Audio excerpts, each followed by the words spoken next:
નમસ્કાર વિદ્યાર્થી મિત્રો, સ્વાગત છે તમારું તમારી પોતાની યુટ્યુબ ચેનલ ક્લાસ સર એકેમાં. આજે આપણે આજના આ વિડીયોમાં શાળામાં આવેલી નવી સ્વાધ્યાયન પોથીનો ભાગ ચોથામાં ધોરણ 6નું સ્વાધ્યાયન પોથીનું સંપૂર્ણ સોલ્યુશન જોવાનું છે, જેમાં આજના વિષય સામાજિક વિજ્ઞાનનું પ્રકરણ નંબર 16 સ્થાનિક સરકાર. તો ચાલો શરૂ કરીએ. પ્રશ્ન નંબર 1. નીચે આપેલા દરેક પ્રશ્નના ઉત્તર માટે આપેલા વિકલ્પોમાંથી સાચો વિકલ્પ શોધી લખો. 1. નીચેનામાંથી કઈ સંસ્થા ગ્રામીણ સ્થાનિક સ્વરાજ્યની સંસ્થા નથી? વિકલ્પ A ગ્રામ પંચાયત, વિકલ્પ B તાલુકા પંચાયત, વિકલ્પ C નગરપાલિકા, વિકલ્પ D જિલ્લા પંચાયત. સાચો વિકલ્પ છે વિકલ્પ C નગરપાલિકા. ચાલો આગળનો પ્રશ્ન જોઈએ. પ્રશ્ન નંબર 2. સ્થાનિક સ્વરાજ્યની સંસ્થાઓમાં કેટલા ટકા મહિલા અનામત હોય છે? વિકલ્પ A 33%, વિકલ્પ B 20%, વિકલ્પ C 50%, વિકલ્પ D 40%. તો સાચો વિકલ્પ છે વિકલ્પ C 50%. ચાલો આપણે આગળનો પ્રશ્ન જોઈએ. 3. પંચાયતી રાજમાં સૌથી મહત્વનું એકમ કયું છે? વિકલ્પ A નગરપાલિકા, વિકલ્પ B ગ્રામ પંચાયત, વિકલ્પ C તાલુકા પંચાયત, વિકલ્પ D જિલ્લા પંચાયત. તો સાચો જવાબ આવશે વિકલ્પ C ગ્રામ પંચાયત. 4. ગ્રામ પંચાયતે વર્ષમાં ઓછામાં ઓછા કેટલી વાર ગ્રામસભાનું આયોજન કરવું ફરજિયાત છે?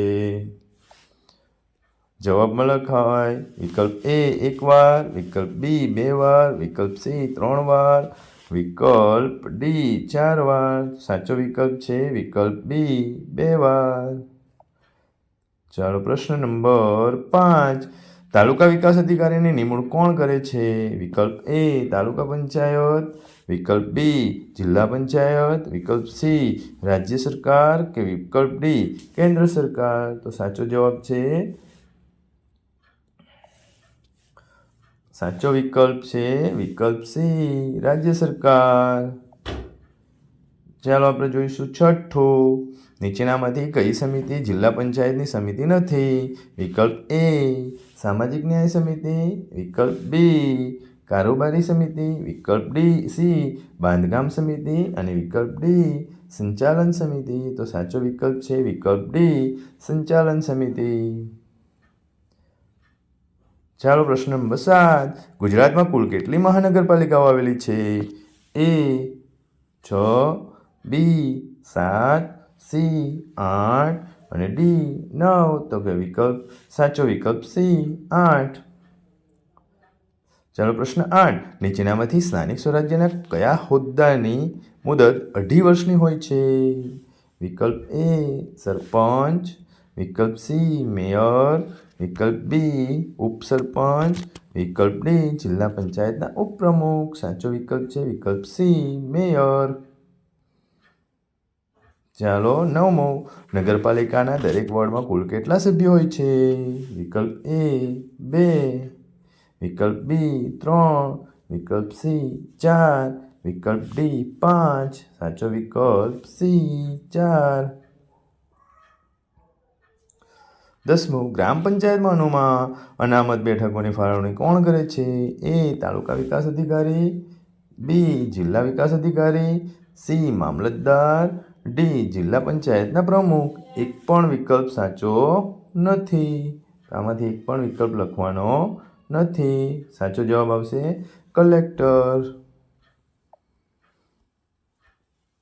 ચાલો પ્રશ્ન નંબર 2. બંધ બેસતા જોડકા રચો. તો ચાલો રચી નાખીએ. સરસ મજાનો પ્રશ્ન. એમાં જોડકા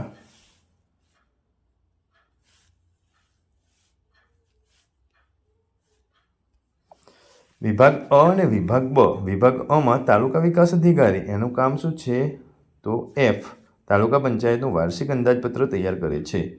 વિભાગ અમાં બીજું જિલ્લા ચૂંટણી અધિકારી એનું શું એ કોણ હોય છે? તો કે વિભાગ બમાં આપેલું છે કલેક્ટર. 3. નગરપાલિકાના પ્રમુખ અધિકારી એ કોણ છે? તો કે B ચીફ ઓફિસર. ચોથું, મહાનગરપાલિકાના મુખ્ય અધિકારી એ કોણ છે? તો કે ડી, મ્યુનિસિપલ કમિશનર. પાંચમું, મહાનગરપાલિકાના સભ્ય એ કોણ કહેવાય? તો કે એ, કોર્પોરેટર. ચાલો આગળ. પ્રશ્ન નંબર 2B. નીચેના વિધાનો સાચા છે કે ખોટા તે જણાવો. તો ચાલો જણાવી દઈએ. તલાટી કમ મંત્રીની નિમણૂક સરપંચ કરે છે. ખોટું ભાઈ. બીજું, ગ્રામસભા એ ગામની ધારાસભા જેવી છે. સાચું. ત્રીજું, સામાજિક ન્યાય સમિતિ 5 સભ્યોની બનેલી હોય છે. સાચું. ચોથું, જિલ્લા આયોજન સમિતિના સચિવ કલેક્ટર હોય છે. સાચું. આગળ. પ્રશ્ન નંબર 3. યોગ્ય શબ્દો વડે નીચેના વિધાનોની ખાલી જગ્યાઓ પૂરો. તો ચાલો પૂરી નાખીએ. પહેલું, આપણે પંચાયતી રાજનું ખાલી જગ્યા સત્રનું માળખું સ્વીકારેલ છે. 3. બીજું,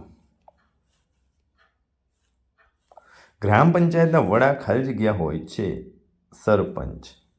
ત્રીજું, તાલુકા પંચાયતના વહીવટી વડાને ખાલી જગ્યા અધિકારી કહે છે. તાલુકા વિકાસ અધિકારી. ચોથું, ગ્રામીણ સ્થાનિક સ્વરાજ્યનું ત્રીજું સ્તર ખાલી જગ્યા પંચાયત છે. જિલ્લા પંચાયત. પાંચમું, ગ્રામસભાના અધ્યક્ષ ખાલી જગ્યા હોય છે. સરપંચ.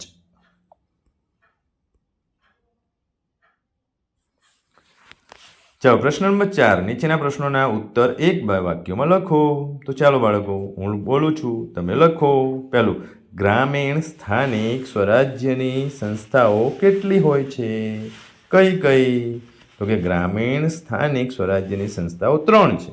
1, ગ્રામ પંચાયત. બીજું, તાલુકા પંચાયત. ત્રીજું, જિલ્લા પંચાયત.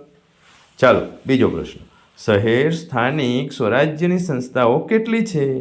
કઈ કઈ? શહેરી સ્થાનિક સ્વરાજ્યની સંસ્થાઓ 2 છે. 1, નગરપાલિકા. બીજું, મહાનગરપાલિકા.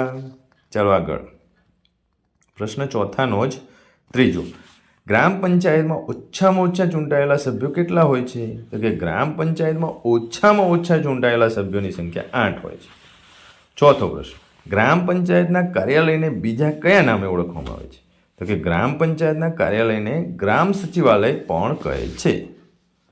ચાલો પ્રશ્ન નંબર ચોથાનો 5મો, ગ્રામસભામાં ગ્રામજનો ઉપરાંત બીજા કોણ કોણ હાજરી આપે છે? ગ્રામસભામાં ગ્રામજનો ઉપરાંત સરપંચ, તાલુકા મંત્રી અને જિલ્લા કક્ષાના અધિકારીઓ હાજર રહે છે. છઠ્ઠું, તાલુકા પંચાયતનો વાર્ષિક અંદાજપત્ર કોણ તૈયાર કરે છે? તો કે તાલુકા પંચાયતનો વાર્ષિક અંદાજપત્ર તાલુકા વિકાસ અધિકારી તૈયાર કરે છે. ચાલો જોઈએ પ્રશ્ન ચોથાનો જ 7મો, પંચાયતી રાજમાં 3 સ્તરોએ કઈ સમિતિની રચના કરવી ફરજિયાત છે? પંચાયતી રાજમાં 3 સ્તરોએ સામાજિક ન્યાય સમિતિની રચના કરવી ફરજિયાત છે. 8મું, કેટલા લાખથી વધુ વસ્તી ધરાવતા નગરોમાં મહાનગરપાલિકાની રચના કરવામાં આવે છે? 5 લાખ કે તેથી વધુ વસ્તી કરવામાં આવે છે. વસ્તી ધરાવતા નગરોમાં મહાનગરપાલિકાની રચના કરવામાં આવે છે. ચાલો પ્રશ્ન ચોથાનો 9મો, મહાનગરપાલિકાની કઈ સમિતિ સૌથી વધુ મહત્વની છે? મહાનગરપાલિકાની કારોબારી સમિતિ સૌથી વધુ મહત્વની છે. 10મું, કયા અધિકારી જિલ્લા ન્યાયાધીશની ભૂમિકા પણ ભજવે છે? તો કે કલેક્ટર જિલ્લા ન્યાયાધીશની ભૂમિકા પણ ભજવે છે. ચાલો આગળ જોઈએ નેક્સ્ટ પ્રશ્ન નંબર 5મો, નીચેના પ્રશ્નોના ઉત્તર 2-3 વાક્યોમાં લખો. 1, સ્થાનિક સ્વરાજ્ય એટલે ગ્રામ કક્ષાએ અને શહેરી કક્ષાએ સ્થાનિક લોકોએ મતદાન કરીને ચૂંટેલા પ્રતિનિધિઓ દ્વારા ચાલતા વહીવટને સ્થાનિક સ્વરાજ્ય કહે છે. પ્રશ્ન 5માં જ બીજો, ગ્રામ પંચાયતના કાર્યો જણાવો.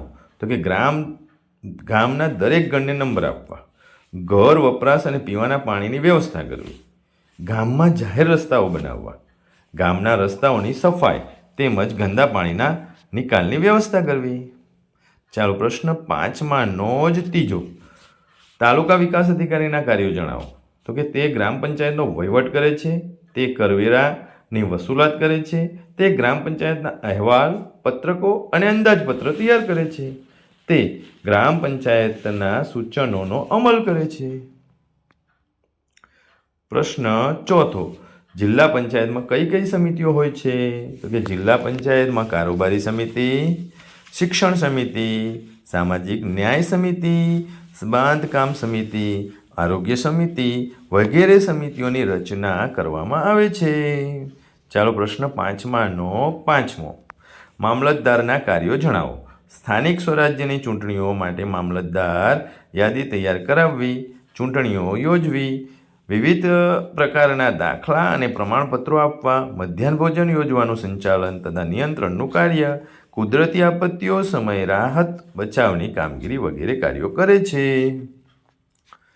ચાલો પ્રશ્ન નંબર 6. ટૂંક નોંધ લખો.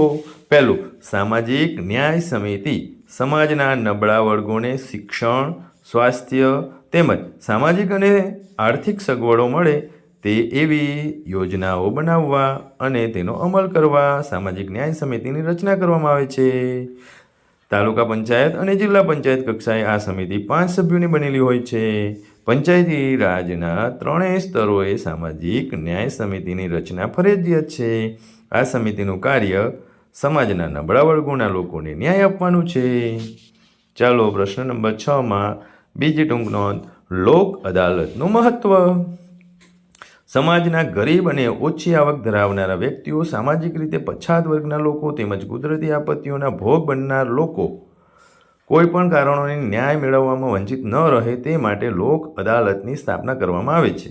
લોક અદાલતમાં સ્થળ પર જ ઝડપી, બિનખર્ચાળ, બંને પક્ષોને સંતોષકારક અને સમાધાનકારી રીતે ન્યાય મળે છે. ગુજરાત રાજ્યના જિલ્લાઓમાં લોક અદાલતોની કાયમી સ્થાપના ગુજરાત કાનૂની સેવા સત્તામંડળ, ગુજરાત હાઈકોર્ટ, અમદાવાદ દ્વારા કરવામાં આવેલ છે. ચાલો આગળ જોઈએ. પ્રશ્ન નંબર 7. માંગ્યા મુજબ ઉત્તર લખો. પહેલું, તમારી સ્થાનિક સ્વરાજ્યની સંસ્થાની મુલાકાત લઈ તેના કાર્યોની નોંધ તૈયાર કરો. હું ગામમાં રહું છું. ગામમાં સ્થાનિક સ્વરાજ્યની સંસ્થા તરીકે ગ્રામ પંચાયત કાર્ય કરે છે, જેના કાર્યો નીચે મુજબ છે. ગ્રામ વિકાસનું આયોજન કરવું, જન્મ મરણનું રજિસ્ટર રાખવું, જમીન દફતરની જાળવણી કરવી, જાહેર મિલકતની જાળવણી કરવી. ચાલો પ્રશ્ન નંબર 7માં જ બીજો પ્રશ્ન. તમારી સ્થાનિક સ્વરાજ્યની સંસ્થામાં ચૂંટાયેલા સભ્યોની યાદી તૈયાર કરવી. દરેકની સ્થાનિક સ્વરાજ્ય સંસ્થા અલગ અલગ હોય. દરેકના ગામ અને દરેકના વોર્ડ અને જૂથ પ્રમાણે સભ્યો પણ અલગ અલગ હોય, જેથી તમારે આ પ્રશ્નોનો જવાબ જાતે લખવો જોઈએ. તમારા પિતાશ્રી કે તમારા શિક્ષકનો ઉપયોગ કરી તમે તમારા ગ્રામની સ્થાનિક સભ્યોની યાદી તમારી રીતે તૈયાર કરશો. ઓકે બાળકો, જો ચેનલમાં પ્રથમ વખત હોવ તો પ્લીઝ ચેનલને સબસ્ક્રાઈબ કરી લો, વિડીયોને લાઈક કરો. ઓકે બાળકો, આવજો.